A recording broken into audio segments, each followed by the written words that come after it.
सुन्नत करते हैं। अरे भैया सुन्नत है तो पैदाइशी कटमुल्ले पैदा क्यों ना हुए तुम हैं? यहाँ आके तो तुम सरकमसाइज कराते हो, बच्चा पैदा होने के बाद तो कटवाते हो। अस्सलाम वालेकुम मेरे अजीज दोस्तों, आज आपको मिलाएंगे एक ऐसी हिंदू बहन थे जिनका नाम है प्राची अधिकारी।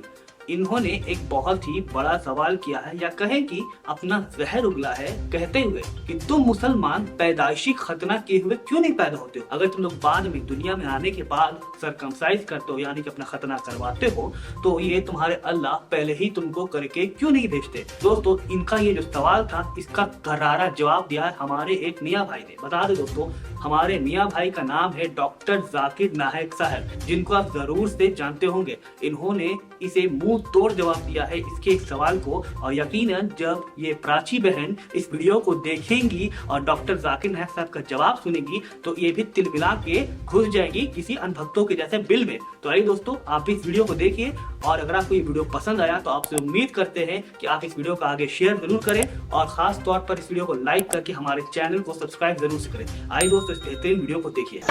सुन्नत करते हैं। अरे भैया सुन्नत है तो पैदाइशी कटमुल्ले पैदा क्यों ना हुए तुम हैं? यहाँ आके तो तुम सरकमसाइज कराते हो, बच्चा पैदा होने के बाद तो कटवाते हो। बेवकूफ आदमी, अगर तुम इतने ही ऊपर से आए हो तो फिर नीचे क्यों कटवाते हो? ऊपर से कटावा लेकर आओ। भाई ने सवाल किया कि अगर खतना करना ज़रूरी है तो जब पैदा इंसान होता है उसी वक्त क्यों नहीं खतने के साथ पैदा होता है? अच्छा सवाल है। और ख़तना करना क्या ज़रूरी है, ये सवाल पहले पूछा गया था। भाई साहब, अल्लाह सुब्हाना व तआला अगर चाहता था तो उसके लिए आसान था कि जब बच्चा पैदा होता है लड़का, तो उसका प्रेप्यूज़ खतने के साथ पैदा हो सकता था। लेकिन अल्लाह सुब्हाना व तआला, क्योंकि अल्लाह के रसूल ने फरमाया कि बच्चा पैदा होने के पहले ये prepuce, this prepuce acts as a protection. So medically जब बच्चा पैदा होता है, this prepuce acts as a protection, तो मेडिकली अच्छा है, पॉइंट नंबर 1। लेकिन पैदा होने के बाद इस प्रेप्यूज़ को काटना, खतना करने के कई फ़ायदे हैं। और इससे ये पता चलता है जब एक लड़का या आदमी की खतना होती है, उसके बहुत कम चांसेस है to have cancer of the penis. Penis के कैंसर होने के चांसेस बहुत कम हैं। आज की साइंस ये कहती है कि अगर खतना नहीं होगा तो कई बीमारियां पीनस की हो सकती है। They can be inflammation of the पीनस, कई बीमारियां हो सकती है। और आज साइंस ये भी कहती है कि जिस इंसान की बचपन में खतना होती है उसको एड्स के चांसेस कम हैं। लेकिन अल्लाह सुब्हाना व तआला ने क्यों इंसान को जब पैदा हुआ लड़का तो खतने के साथ क्यों नहीं पैदा किया? पॉइंट नंबर 1 मैंने कहा कि मेडिकली इट प्रोटेक्ट्स, तो प्रोटेक्शन नहीं रहेगा। और दूसरा, ये अल्लाह के रसूल की सुन्नत है। उनने कहा कि लड़के की खतना होना चाहिए। अल्लाह ताला देखना चाहता है कि आप उसके पैगाम पे अमल करते हैं क्या नहीं, उसके पैगाम पे अमल करते हैं क्या नहीं। मिसाल के तौर पे कई चीज़ अल्लाह ने बनाई। जहर, आप पूछेंगे कि जहर पीना हराम है, तो अल्लाह ने जहर क्यों बनाई?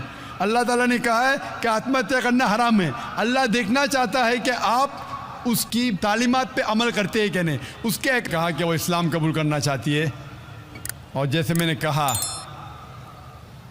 कि अक्सर लोग मुझे कहते हैं कि आम पब्लिक में कलमा मत पढ़ाओ। ये मेरी ख्वाहिश नहीं है। पुलिस ऑफिसर ने कहा, पॉलिटिशियन ने कहा कि बड़ा मजमा है, लाखों की तादाद है, अगर नहीं पढ़ाएंगे तो बेहतर है। लेकिन इस देश, हिंदुस्तान का कॉन्स्टिट्यूशन है कि इस देश का हर नागरिक, एवरी सिटीजन ऑफ इंडिया, उसको हक है कि वो कोई भी धर्म का पालन करे, और उसको इजाज़त है कोई भी धर्म का पालन करे और उसका प्रचार करे। Every citizen of India has the right to preach, practice and propagate the religion. इस्लाम में लेकिन किसी पे ज़बरदस्ती नहीं की जा सकती। इस्लाम में किसी को ज़बरदस्ती से इस्लाम कबूल करना हराम है। इस्लाम में भी हराम है। कुरान में लिखा है, सूरह बकरा सूरह नंबर 2 आयत नंबर 256 में, ला इकराह फिद्दीन, कि इस्लाम के दीन में कोई ज़बरदस्ती नहीं। तो ज़बरदस्ती करना हराम है इस्लाम में। मैं आपसे पूछना चाहता हूँ बहन, क्या आप अपने दिल से इस्लाम कबूल करना चाहती है? या आप पर किसी ने ज़बरदस्ती किया? नहीं आप पे कोई जोर लगा रहा है?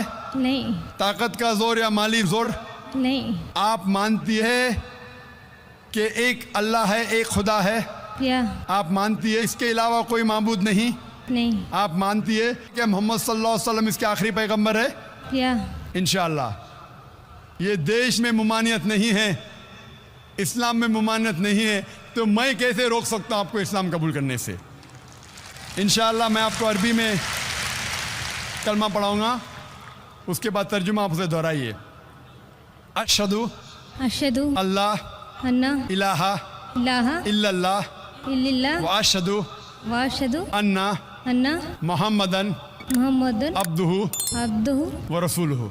व रसूलुहु। मैं गवाही देती हूँ मैं गवाही देती हूँ कि कि अल्लाह अल्लाह के अलावा अलावा कोई माबूद नहीं कोई महमूद नहीं और और मोहम्मद मोहम्मद सल्लल्लाहु सल्लल्लाहु अलैहि वसल्लम अलैहि वसल्लम उसके उसके बंदे बंदे और पैगंबर है। और पैगंबर है। माशाल्लाह आप मुसलमान हो चुकी है।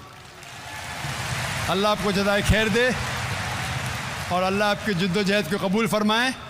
और मैं दुआ करता हूँ कि आपको इस दुनिया और आखिरत में इसका अजर दे। और मैं सारे लोग, जैसे कहा मैंने कि हम मुसलमानों का फ़र्ज़ है कि अगर कोई गैर मुस्लिम इस्लाम कबूल करता है, हमें उसका साथ देना चाहिए, उसकी जो भी मुश्किलात है उसे दूर करना चाहिए। और जब भी कोई गैर मुस्लिम बनता है, उसके सारे गुनाह माफ़ हो जाते हैं। अल्लाह के रसूल की हदीस है, जैसा कि गोया एक नया इंसान जन्म ले रहा है। मैं भी आपसे दुआ करता हूँ कि आप जो गैर मुसलमान इस्लाम कबूल कर रहे हैं, आप हमारे लिए भी दुआ कीजिए।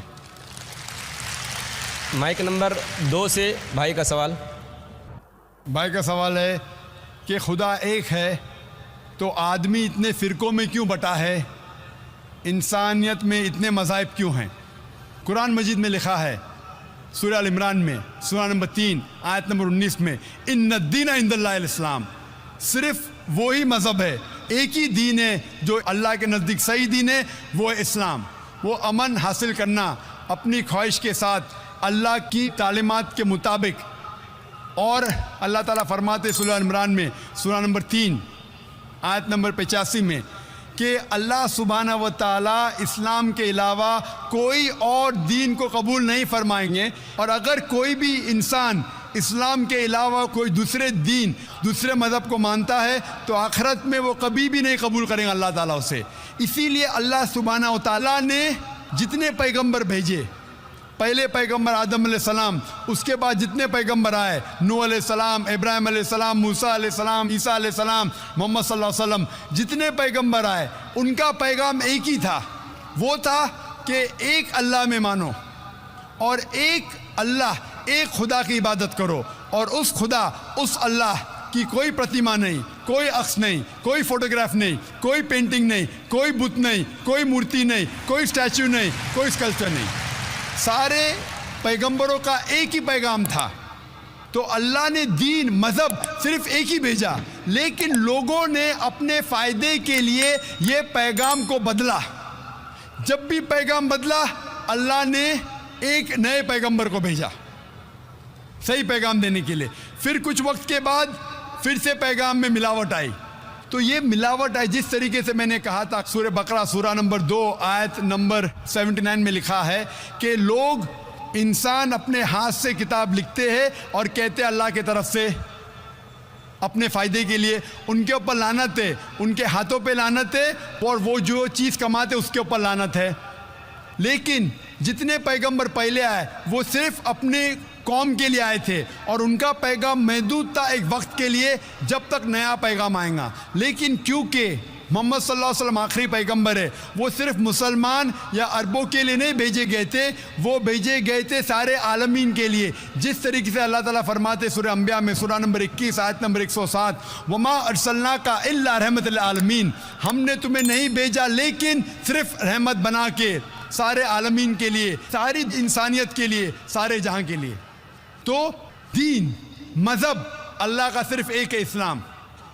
आज आपको सिर्फ आखिरी पैगंबर में ईमान लाना है। जितने पहले पैगंबर आए वो सिर्फ उस वक्त के लिए थे, और जितने भी पैगाम पहले आए अल्लाह के तरफ से उनमें मिलावट हो चुकी है। मिलावट के बावजूद सारे पैगाम, सारे मज़हब के पैगाम में लिखा हुआ है अल्लाह एक है। वैदानियत के बारे में उसमें यह भी लिखा हुआ है कि आखिरी पैगंबर आने वाले जिसका नाम मोहम्मद सल्लल्लाहु अलैहि वसल्लम है। मैंने तकरीर की थी मोहम्मद सल्लल्लाहु अलैहि वसल्लम का जिक्र मुख्तलिफ मजहबी किताबों में। मैंने तकरीर की थी खुदा का तसव्वुर मुख्तलिफ मज़ाहिब में। ये दोनों तकरीर के बाद पता लगता है कि सारे मज़हब मानते हैं कि अल्लाह एक है और उसके अलावा कोई माबूद नहीं। सारे मज़हब मानते हैं कि मोहम्मद सल्लल्लाहु अलैहि वसल्लम आखिरी पैगंबर है। तो आज आप चाहे हिंदुस्तान में हो, चाहे यूके में हो, चाहे यूएसए में हो, चाहे सऊदी अरेबिया में हो, चाहे सिंगापुर में हो, आपको मानना चाहे एक अल्लाह में और आखिरी पैगंबर मोहम्मद सल्लल्लाहु अलैहि वसल्लम में। और सारे मज़हब की किताबें ये दिखाती है कि अल्लाह एक है और मोहम्मद सल्लल्लाहु अलैहि वसल्लम आखिरी नबी और रसूल है। इसीलिए सिर्फ एक ही दीन, एक ही मज़हब अल्लाह ने भेजा और सारी इंसानियत को एक ही मज़हब का पालन करना चाहिए, वो है इस्लाम। यानी अपने आप अपनी ख्वाहिश से अल्लाह के अहकामात पे अमल करना, इसे कहते हैं इस्लाम। Hope the answer the question.